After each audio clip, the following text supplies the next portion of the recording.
and it was so powerful and a very successful expedition that he called himself as Keralantaka. That's the first title that he ever earned after his coronation, which literally translated means the one who gave the finale for the kings of Kerala.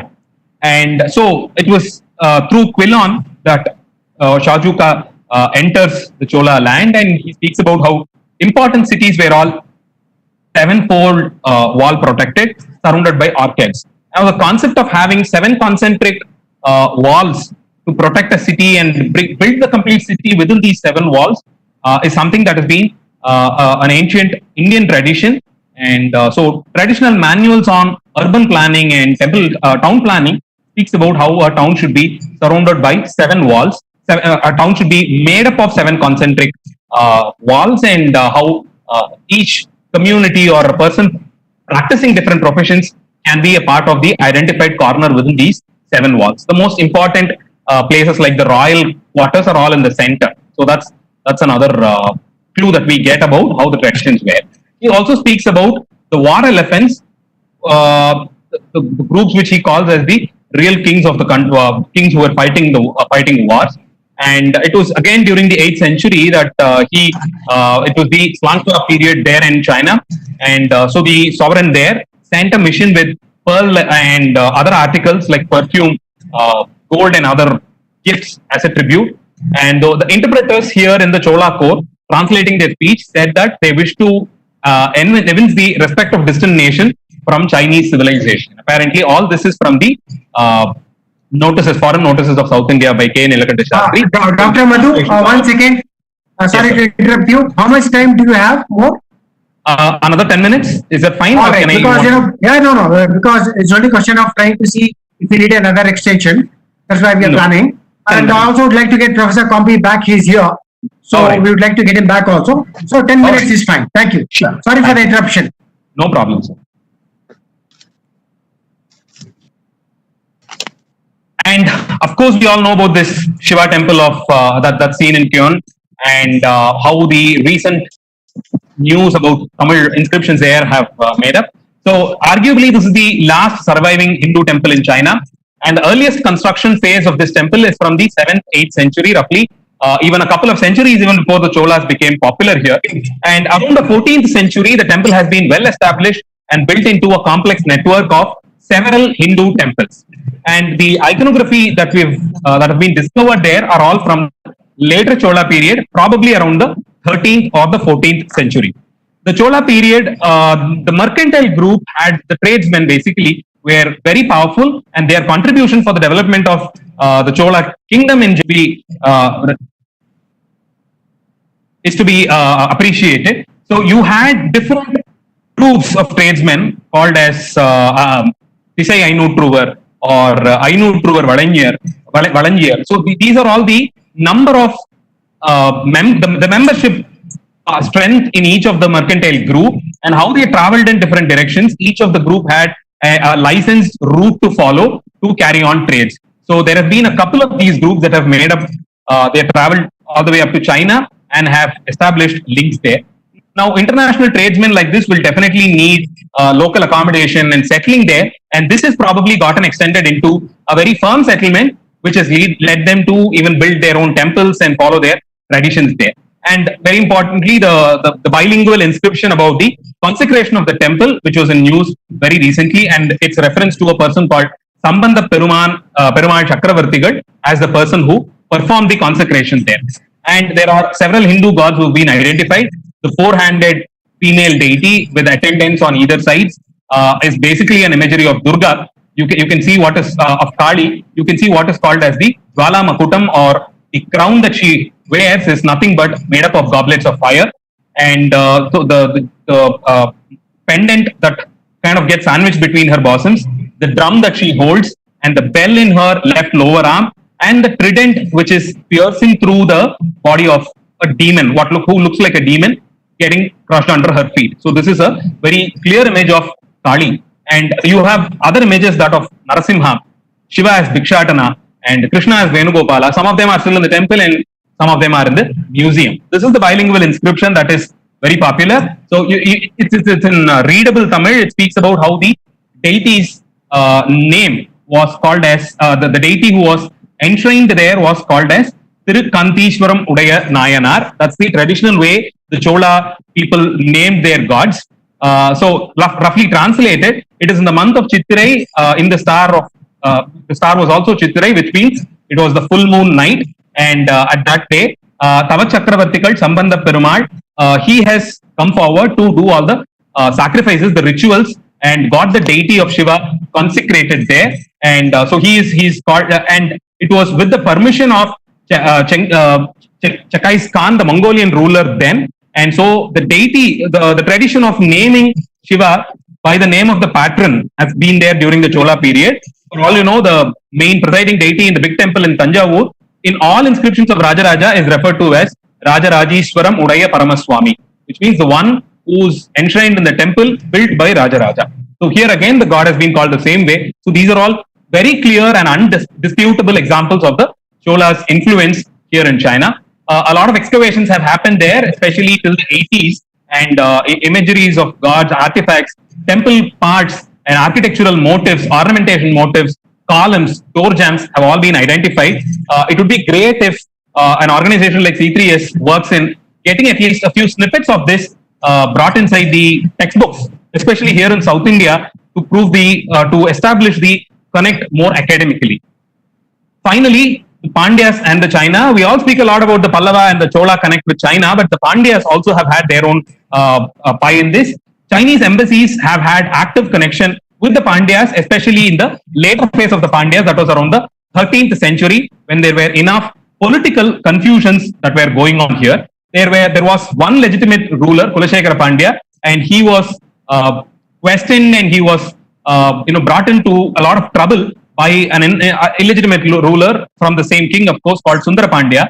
So these two kings had a fight over the throne of Madurai, and that is when Kulashekara Pandya requested the help from the Chinese envoys who have reached Madurai then, met them in a very secretive meeting and requested their support from the king, and promised a lot of gifts which would be made annual. And the initial gift, of course, included elephants and rhinoceros. And this gift of rhinoceros, a live rhinoceros, seemed to have been a recurring example. So for whatever reasons, there has been an interest in giving a rhinoceros as a gift. To close this, a couple of anecdotes. Generally, anything to do with Tamil history, we start from the Sangam literature. Sangam literature speaks about the foreign connect that the people of South India had with other countries like Greek and Rome and other places. Numismatics and a lot of crockery, all of this have been identified and excavated here in the professional excavations that happened in Tamil Nadu, in archaeological excavations. Artifacts from China, from Greece, Rome, all that have been identified. Unfortunately, the Sangam literature also gives a clear picture about the connect that the Sangam kings had. But there is no direct reference to China as a country, as a neighboring country, or as a country with which there were trade links that the Sangam kings had. But there are two very prominent indirect reference to the connect between the Sangam kings and the Chinese, which is unfortunately not spoken about popularly. There is this song from song of Avvayar, composed by Avvayar, on the Sangam king called Adiyaman, wherein she hails him for being in the legacy whose ancestors took all the trouble to go to faraway countries and bring sugarcane from there and got it introduced here. Just reading the literal translation here. That great hair of those who brought us sugarcane, precious to obtain like divine nectar from the land beyond. Here again, the land from where sugarcane has been brought is just referred to as a land which is far off, not as China, but most of the scholars accept that this should have been China. And one more reference again from Purananuru, which speaks about, like your ancestors of ancient tradition, who served the gods and offered oblations to secure the gift that is hard to obtain. So he says, like your ancestors who introduced this very sweet nectar-like object, which is sugarcane, may you live long. So, this is a direct reference to getting sugarcane from far off land, and it couldn't have been any other country but China. The concept of Venkotra Kodai, or a very ceremonious umbrella that is restricted to be used only for kings and gods. So this Kodai, the name goes as Venkotra Kodai, literally translated, it means that symbolic umbrella made out of white silk cloth. Again, many scholars are of the opinion that this should have been the white silk that was got from China to make this very rich and royal looking umbrella, because in the later time inscription in temples there seems to be a reference to offering what is called as the Cheenap Kodai. And 13th century commentators speak about how the local Tamil people used Teengan. That's how we refer to the ceramic ware here today. And this word as such has been used in 13th century literature. It speaks about how the local people had the habit of storing sandalwood paste in these Chinese ceramic ware. Of course, I cannot forget Bodhidharma, but I'm looking forward to Professor Kambe's detailed account on Bodhidharma and his connect. Generally, we start talking about Bodhidharma from Kanchipuram, but I just like to add on here that Bodhidharma's connect starts from down south, the Podigai Hills, which is in deeper south of Tamil Nadu, where traditionally it is believed that God Agastya, who is identified with a very Chinese look, I mean, with a tummy and all his overflowing beard and all that, like a learned scholar from China, he's believed to have had a hermitage here in Podigai Hills, where he expounded Tamil grammar and propagated the school of philosophy too. Believed that the tradition continued till the times of Bodhidharma, and he himself learnt martial arts from there before coming over to Kanchipuram. And there are many temple inscriptions which speaks about the deities being ornamented with the long silk robes from China again. And around 18th, 19th century, there are folklore songs which speaks about handheld lens and explosives used by the local Palayam kings, which were got from China again. In conclusion, India and her civilizational partners are a very important study, and talking a lot about India's soft power right now, I think this is the time when each of the country, the connect with India and all her neighboring civilizational partners should be brought out, spoken about, not just at diplomatic circle, but more into academic circles also, especially to higher education, wherein the children are introduced to the connect that we've had. This connect, especially with that of China, is from this time immemorial that Tamil Nadu in particular has, be it food, spices, metals, minerals, architecture, religious practices, philosophy, language, literature, martial arts, traditional medicinal practices, and the list goes on. The trade connect it's just one part for economic benefits, but the established trade route helped in more than one way.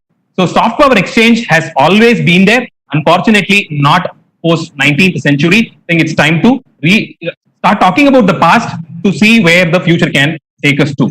This connect, I think this is the time that it has got to be spoken out loud to be heard by everybody. And the tradition that South India has with China is generally reduced to that of the Silk Route in most of academic discussions, but there needs to be a lot of rereading, especially the work that I started my presentation with, that of Professor K. Neelakanta Shastri, where he has given us a detailed description of the foreign connect that South India had, has got to be read and reread by more experts to reevaluate it and bring out more extended versions of the same. I thank C3S for the opportunity and all my audience to share whatever little knowledge I had on this beautiful soft power connect between India and Tamil Nadu. Looking forward to Professor Kambe's speech. Thank you. Thank you, Madhu sir. That was wonderful. Really, it enlightened us on a lot of aspects which we never were aware of. And now over to Kambe Sensei. Sensei, sorry for the small interruption. That's all right. In between, we also had a nice presentation from Dr. Madhu. And now, thank you to continue with the speech on Bodhidharma. And we would like to have a special reference to the panel which we saw at the Vaikuntha Perumal Temple, because this was also part of Dr. Madhu's speech. So that will be very interesting as our idea and his idea. Right? Yeah. Please start. Can I speak some about the Bodhidharma? Please start. Because the first disciple of Bodhidharma described his teacher. So this is very precious description about the Bodhidharma, because he met Bodhidharma and learned from him the authentic teaching. So, give me 1 minute to read the description. It is written by Chinese, but I translated it by to English. But please, can you hear? Yes. Because this describes Bodhidharma looks like a traveler.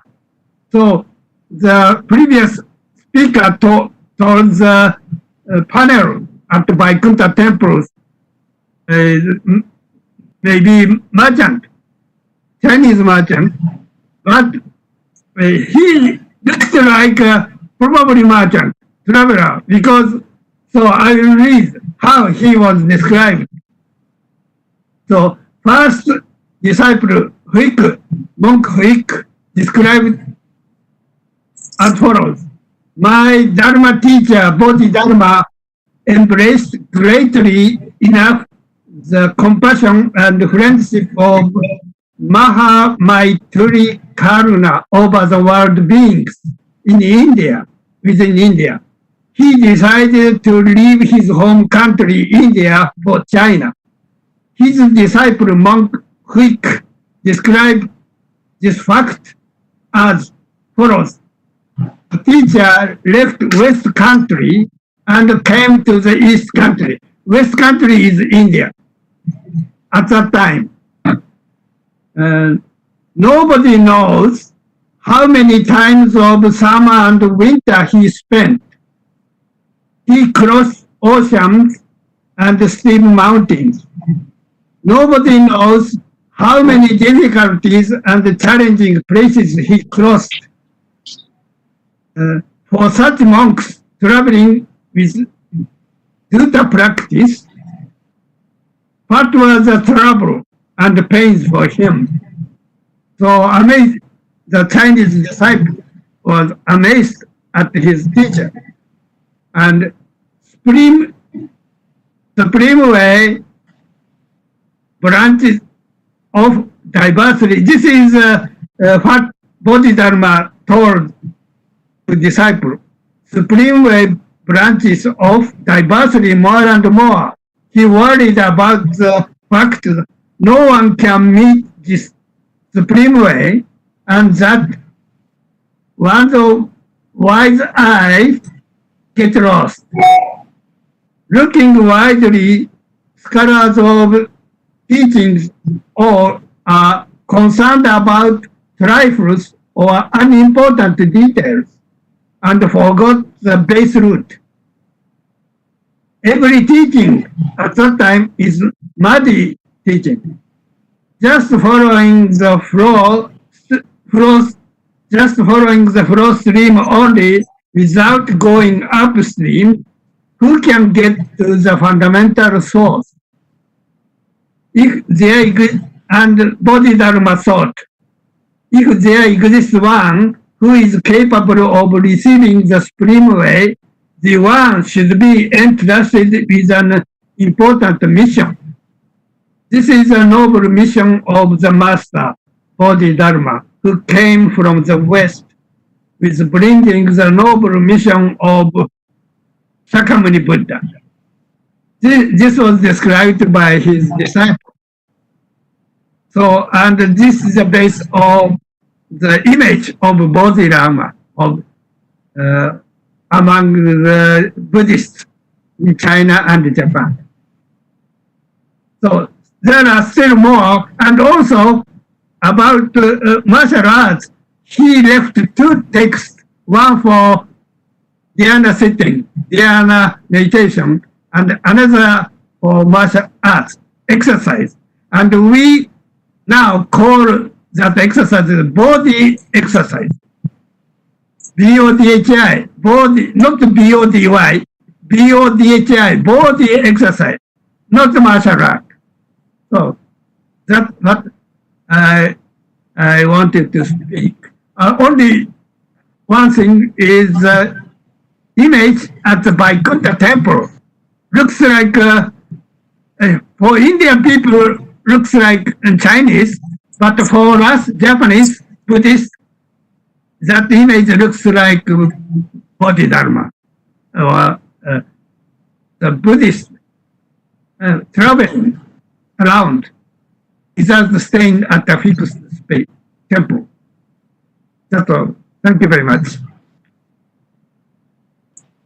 Thank you Yes. for hearing. Yes. Sensei, I would like you to interact with Dr. Madhu regarding that panel, that particular panel. Yes. Yeah. Yeah, because that panel, as per your idea, it is Bodhidharma. Yes. Yeah. It is Bodhidharma. And how does it connect with the other pictures or other parts of the panel? Because Yes. Dr. Madhu's idea is different, our Yeah. idea is different. So how do we compare these? Yeah. So I would like you to Probably. interact with Dr. Madhu on that panel. Yes. I think we need more detailed study about the panels. So this is what I can say now. Yes, we need, and also we need scholarship in Yes. Indian philosophy of Indian scholars, not from myself. Yes. And I'd like to show the comparison. This one. This shows the comparison of the right hand figure is painting in China, Chinese temple, and the left is image of panel of Vaikuntha Perumal temple. So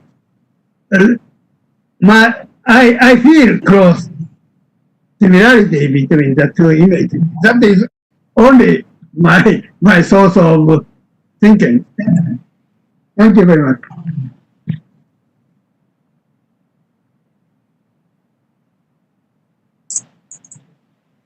Dr. Madhu, Yes.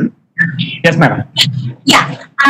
Regarding this panel, this particular panel, or maybe the entire Pallava history panels, apart from Dr. Meenakshi's book, do we have any foreign authors who have explored the panels or written any book on them?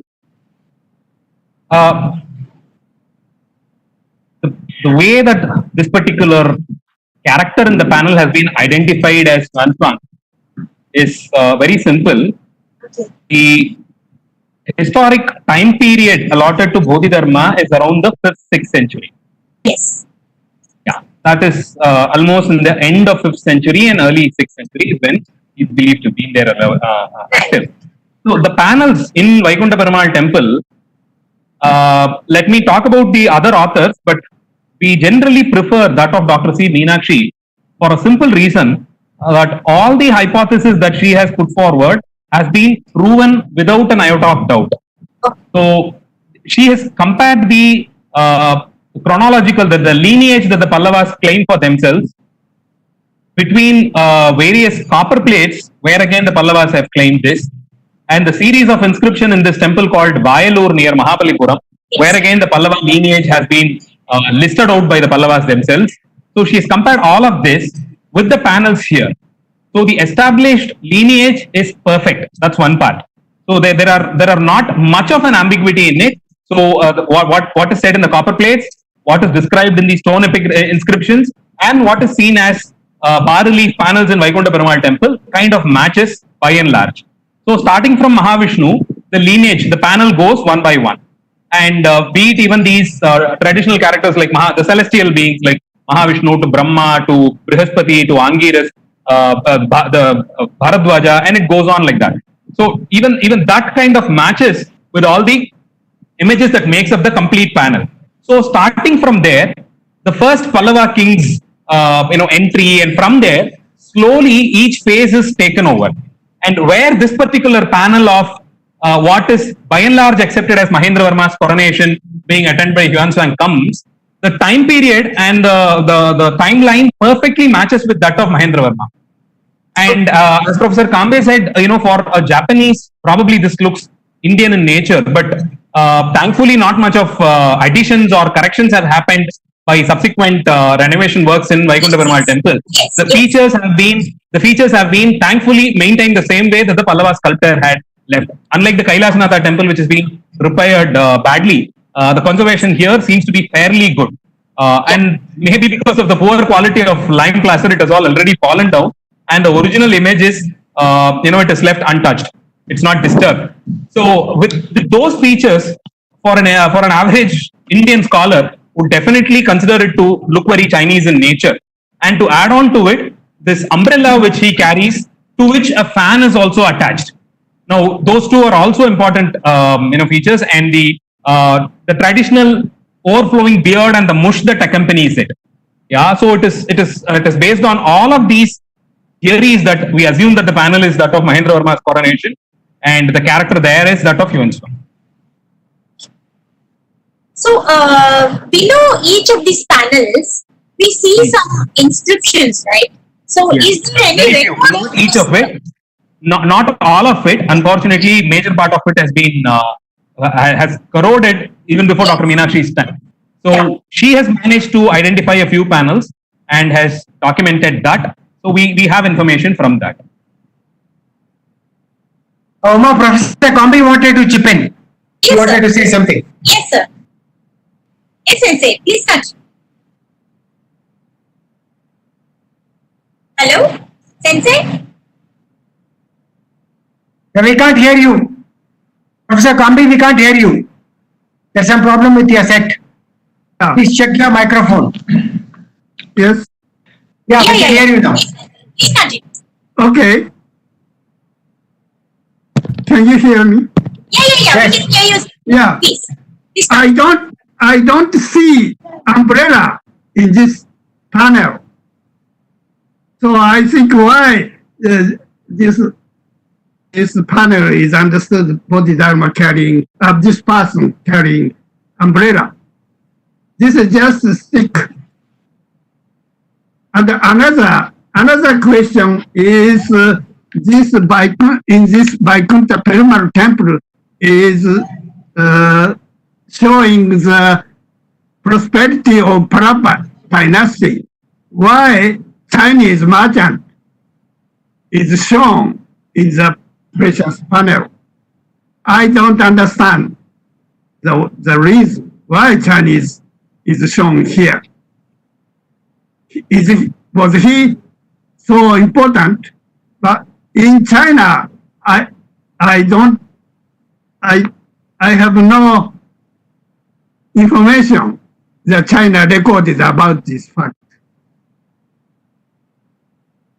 So, can I hear the reason why Chinese is shown in the panel among the powerful Palava people? Can I answer this, madam? Yes, sir. Please. Yeah. So, respected sir, I'm really not sure as to when was your trip to Vaikuntha Perumal temple, because there have been a couple of occasions where the recent renovations were there, which has spoiled a part of it. But as I said, a couple of years after the renovation, the lime plaster had fallen down, and the original image is very clearly visible without much of accretions. So the stick that he holds has a very flat plate-like structure on top of it, which covers his head, and a very what looks like a small fan, a handheld fan, which is also attached to it. Now that's very clearly visible. You can take a closer look at recent pictures taken. So that's one part to answer one part of your question. Secondly, about the Paramban, the panels which show about the Paramban people and why they look Chinese. Here for the Tamil Nadu sculptors, and especially when they are talking about history, which was several centuries even before they were alive, they're just getting it all from records. When it is all from the old records that they have had, there is only a common understanding that everything from, for them, there was no difference between a person from China to Indonesia to Mongolia to Tibet to Japan or otherwise. It was to them, by and large, it was similar features, which we generally associate this part of the world with. So the features that look a bit Chinese to represent Paramban is because that's to what extent they were sure about these physical differences based on the race. Uma, if I can make a suggestion, I think we'll be running out of time. I would Yes, recommend sir. that you take some questions from the audience and Okay. we can put Dr. Madhu in touch with Kabir for a separate dialogue of which Yeah. we will be part of and we Sure, can sir. have that conversation going forward. But at the moment, you can ask for some questions from the audience and any Yeah. interventions if there be. Sir, I have two questions, sir. Go ahead. Yeah, Professor Madhu sir, namaskaram. Thank you for the excellent presentation, sir. Definitely, I wouldn't be surprised because this is expected from you. Sir, I would like to bring in just 2 points. One, you have mentioned about the Sangam age, which talks about sugarcane from China. And also, I also read that King Aryaman's ancestor, they introduced sugarcane from China. And Aryaman, yeah. noted scholar Ramachandran sir, he has mentioned about the Tamil word chini coming from the word China. Yes. Calling That's how it sugar came. as chini Chini. because of its Chinese origin. Yes. Yeah, and also many Dutch records also it speaks about the Chinese inscriptions and what the Chinese had done. One important point also I would like to bring notice is about the Kattaboman, the folk song of Kattaboman, which speaks about the which contains several references to the Chinese explosives and other such literary evidence that it has brought. Huh. Sir, I think I have two questions to ask you, sir. Yes, please. One is about how does the Tamil Nadu China cultural connection has influenced the script or the language of Tamil in itself. Point number one. Okay. And the second question is, does in any way the Tamil, the Dravidian architecture style has influenced the construction of pagodas in China? These are my two questions, sir. To answer your first question, when you say script, you mean the way we write Tamil letters, right? I take it that way. Yeah, holistically speaking, everything, sir. Like say, for example, Chini has come from China. Adu oru andre idu which has come into the prayogathukku vandirukku, into the Tamil idu. Okay. So, I mean, you mean to say like words like that have been borrowed from there, is it? You're not limited to words as such, sir. Okay. See, the script doesn't really have any strong similarities as such. You know, it's pictorial here. Over several centuries, we have evolved and come far off from it, and it is restricted to the number of letters and all that. So the script part of it, there is nothing. Not just Chini as a word, but there has been this tradition with Tamil language where new entrants are accepted and given a warm welcome, and we just bring it into practice. So Chini as a word for its Chinese origin is pretty much attested as truth. So there is no I don't think that anybody disagrees with it for a fact. And also as an extension, how the traditional cooking here avoids sugar by and large. Though it has come into our kitchens today and it is put to maximum usage, preparations for rituals or sacred offerings generally are prescribed without the use of white sugar. If you consider, I mean, the sugar that we use predominantly here, the granulated sugar. So as a byproduct. So our traditional recipes as such don't have it. So, you can be sure that it is from somewhere outside. And so this Sangam poetry about Adiyaman's ancestors, which Avayar has celebrated and said like, it was your ancestors who have brought sugarcane from far off land, is probably China is well established, one part. Secondly, Pingan as a usage, as I told you, that is again from here. And then as an extension, there are a few scholars who speak about how the Chinese scrolls, which has the Kung Fu postures and other things painted and preserved to teach the martial art itself, seems like there are a few silk merchants from here who have specialized in painting over silk. Very delicate variety of silk to be stored as scrolls.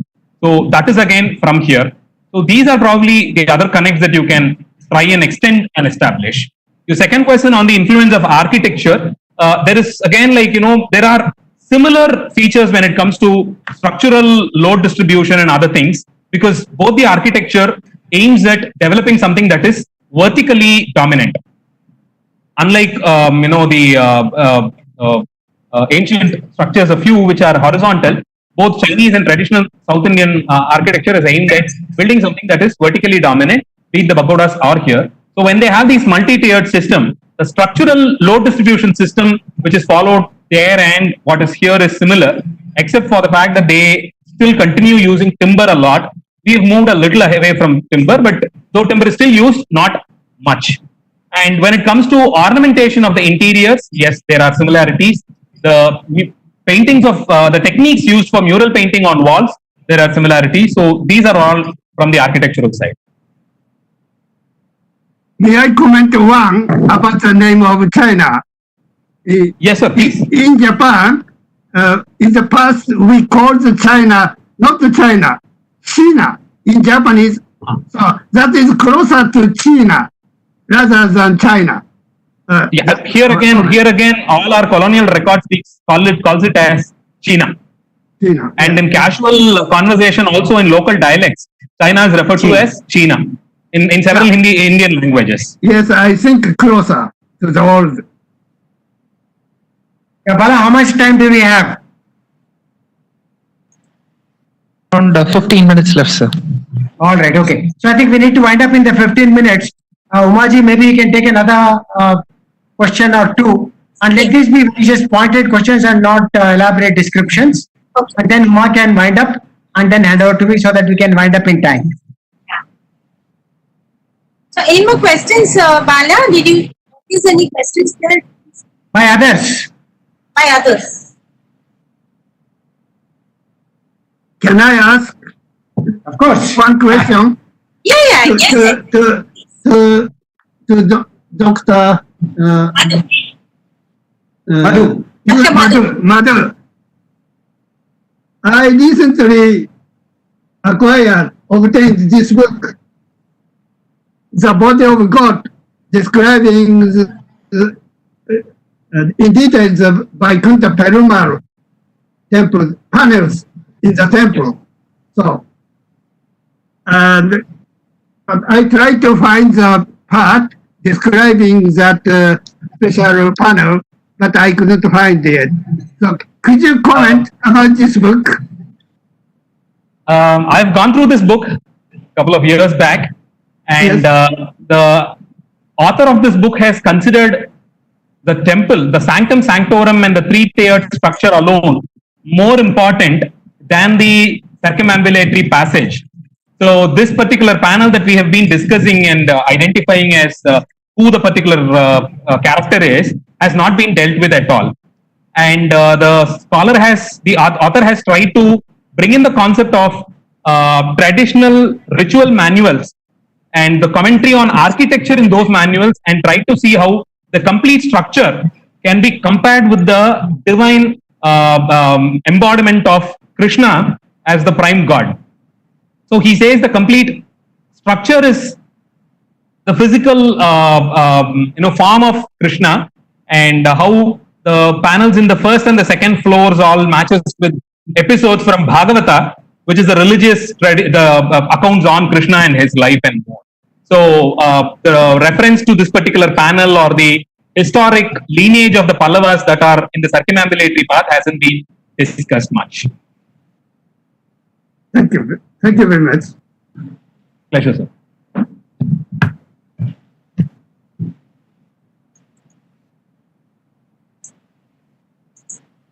Uma, we can't hear you. Book that I've been mentioning, the Foreign Notices, South India by Professor K. Nilakanta Shastri. And there are several experts from it which speaks about the connect that India in general and South India in particular had with China, which needs rereading with people who are experts both in Chinese language and traditional Indian languages. Because the references given by various travelers from China and the way they call our cities, the towns here, and the distance they've traveled and all that needs to be deciphered, I would say, in fact, because that's where we need people who are experts in both the language and geography and tradition. So it should be more like an experts panel that sits to decipher it. And with that, I think more study on the marine trade, the marine route that we've had, port towns that were popular during Common Era and even a little before Common Era, and all that can be re-established and the memories brought back. Yeah, and I'm sure there can be interesting finds. Huh. Yes, madam. The port of Kollam was also very popular. The port of Kollam, Quilon is what I've also referred to. So Right. that was there, and after a point, the travelers chose the Kollam port to come through West India, and the reason for which I'm yet to find out. So, I think China is closer from the eastern coast, but they have, for whatever reasons, gone to touch Sri Lanka and then come through the Right. west. These are interesting parts that are areas where the links are missing, and to re-establish it, I think a more detailed study about it is required. So that's Yes. one part So which needs a panel to be established, an academic panel to be set up to re-establish all of this. Second Yeah. is probably we should come up with a collection of inscription in Tamil Nadu Yes. at least, which speaks about anything to do with China, be it Anything to do. China Kodai Yes. or the China Yeah. silk being used and all that. Yeah. And that the tradition is possibly even words which have a Chinese connection with exactly. The words also. Language Words also. Yes, that is also required. And so, probably a glossary of kinds or can be brought Yes. out to say the way, the language has gotten its, when the Chinese usage, probably objects from China Yes. or the dialect has been brought into this language and the language has accepted it and it has been in practice. So that is one from the linguistic angle and epigraphical and this. And I think this particular panel should be highlighted. In fact, Indeed. more discussion Yes, sir. with what we just Actually, had there are should be there. And lot of interpretations about this particular panel. Some people say Yes, it's a Chinese yes. merchant. Some people say it's a Yep. mendicant. We don't know. Yes, It looks yes. like everything. Yeah. So it's very The interesting. only strong point for people like me who think that it is Yuan Swang is it shows the coronation of Mahendra Varma because the chronology matches perfectly, and Yuan Swang has attended it as per his own words. So showing a foreign tourist important is like it's an important record to show his participation in the coronation of a king. And Mahendra Varma is not yet another Chinese king. I mean, yet another Pallava king. He was Yeah. a very, very popular one. He is more like the Rajaraja for Cholas. So almost like that. So, the prominence was there. And a foreign traveler all the way from China, probably who took a year's journey to reach Kanchipuram, attending the coronation is something of significance. And probably that is why the Pallava sculptor had given him a position. So it is all still hypothesis. This is my Yeah. case that I'm presenting. So I think more studies on that should be done. It's a very interesting pattern. We should definitely do a lot of research on that. Yes, that should be taken up, definitely. Yeah, like you suggested, the study of the connection between Tamil Nadu and China. If it is Yeah. done in all these aspects, if it is studied from all these aspects, I think we'll have by the end of this year we'll have enough information to even get published as our contribution to Of the course, relationship between Tamil Nadu and Of China. course, yes. It will be a fitting contribution. Definitely. One more part Yeah, is about I don't the know. Sorry, Catholic traditions. we may get disconnected again, so I'd just like Fine, please go ahead. Yeah, thank Mr. Dr. Madhusudan and Dr. Kambi for being here. It's been a wonderful session. We did extend it beyond our stipulated time, but I think we learned a lot. We'll continue as long as this goes on. But there are many lessons. I think the main lessons for me is that what Dr. Madhusudan said about the inclusion of some of these aspects in our textbooks. Invariably you only look at what the Mughals did, what others did, but we never get to see what the maritime connections were. And from that point of view, it's important for us to see that these get included, because otherwise we would have lost our past in terms of the historical connections, the kind of influences that were there, the way these two countries shaped because of mutual influences is something that we lost out. And Professor Kambi again has brought out some excellent stuff in terms of his study, and we are very grateful to both of you. Continue the discussion with Uma holding hand till it disconnects. I thought I'll say my piece and thank all the participants for being with us for so long. We'll continue this journey. It's only the first of the series. We'll have many more of this, and I'll hand over to Uma for the concluding remarks and thanking the other participants. Thank you so much. Yeah. Thank you. Thank you very much. Yeah. First of all, let me thank the Kambi Sensei and Dr. Madhu for your very valuable time amidst your very busy schedules. Yes.